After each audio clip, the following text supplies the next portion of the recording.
3 men committee సమావేశమైంది. Amaravati రైతుల సమస్యలపై, NSP ప్రభావిత బాధితుల సమస్యలపై కమిటీ చర్చించింది. రాజధానిలో గ్రామీణ రహదారులు, మౌలిక వసతుల అభివృద్ధి కోసం ప్రాధాన్యతిస్తామని కేంద్ర మంత్రి పెమ్మసాని తెలిపారు. మంత్రి నారాయణ కమిషనర్లు, జాయింట్ కమిషనర్లు ఫీల్డ్ విజిట్ చేపట్టి ప్రజల సమస్యల్ని ప్రత్యక్షంగా తెలుసుకునే దిశగా చర్యలు తీసుకుంటారన్నారు. మరొకవైపు గ్రామ కంఠాల సమస్యను త్వరితగతిన పరిష్కరించే విధంగా చర్యలు తీసుకుంటామన్నారు మంత్రి నారాయణ.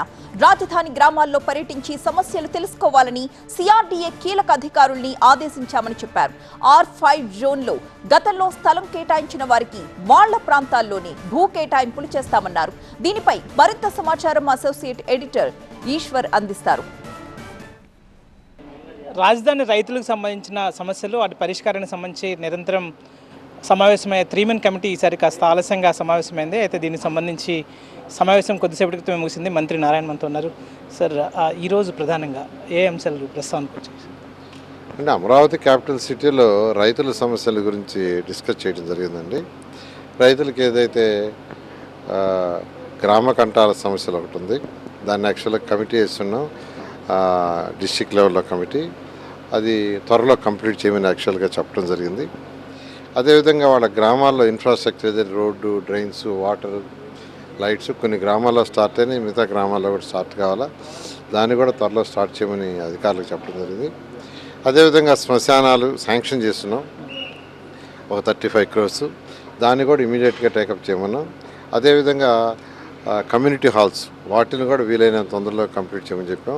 సార్, R5 జోన్ ఈ మధ్య రద్దు చేస్తూ క్యాబినెట్ నిర్ణయం తీసుకుంది, లాస్ట్ క్యాబినెట్. సో దాన్ని ఏం చేయబోతున్నారు? దాన్ని మాస్టర్ ప్లాన్లో గతంలో ఉన్న విధంగానే కంటిన్యూ చేయబోతున్నారు? అంటే R5 జోన్ ఏదైతే ఉందో దానికి యాక్చువల్గా అది కోర్టులో కూడా ఉంది. అయితే రెవెన్యూ వాళ్ళు యాక్చువల్గా తీసుకున్నప్పుడు పేమెంట్ కట్టలేదు, దాన్ని బ్యాక్ తీసుకున్నాం. ఎవరికైతే 1 సెంట్ అప్పుడు ఇచ్చారో వాళ్ళందరికీ ఆ జిల్లాలో, వాళ్ళు ఉండే జిల్లాల్లో ల్యాండ్ ఇవ్వని కలెక్టర్లకు ఆదేశించడం జరిగింది. మాస్టర్ ప్లాన్ ప్రకారం దాని ముందు పడుతుంది. సెకండ్ ఫేజ్ ల్యాండ్ పూలింగ్ సంబంధించి అదేమైనా చర్చ జరిగిందా? దానిలో అక్కడ అవేర్నెస్ కల్పించాల్సిన అవసరం ఏదైతే ఇప్పుడు ఇంటర్నేషనల్ ఎయిర్పోర్ట్ ల్యాండ్ తీసుకున్నామో, ఫస్ట్ 3 గ్రామాలకు ల్యాండ్ పూలింగ్ ఇచ్చామండి. 40% అయింది. ఈ మధ్య 30,000 నుంచి 40,000 యాన్యుటీ పెండింగ్ ఉన్నింది. అది క్లియర్ చేసినందుకు ముఖ్యమంత్రి గారు 40% ల్యాండ్ పూలింగ్ ఇచ్చారు. ఈ నెలాఖరు లోపల ఒక 60% వస్తుందని ఎక్స్పెక్ట్ చేస్తాం.